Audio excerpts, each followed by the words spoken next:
लालची दूध वाला। एक छोटे से गांव में एक दूध वाला रहता था। वो बहुत ही लालची था। वो हर रोज नदी पार करके शहर में अपने ग्राहकों को दूध बेचता था। शहर जाते समय वो नदी का पानी अपने दूध में मिलाकर अपने ग्राहकों को बेचता था और बहुत सारे पैसे कमाता था। देखते ही देखते वो अमीर आदमी बन गया। एक दिन अपने बेटे की शादी मनाने के लिए वो सारे ग्राहकों के पास पैसे लेने गया। सारे पैसे इकट्ठा हो जाने के बाद उन पैसों से उसने नए कपड़े और नए गहने खरीदे।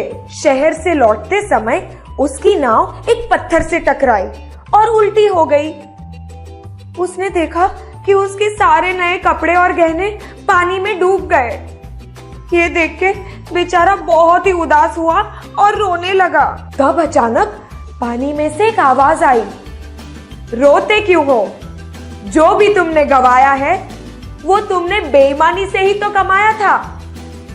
ये सुनकर दूध वाले को अपनी गलती का एहसास हुआ। इस कहानी से हमें ये सीख मिलती है कि लालच बुरी बात है।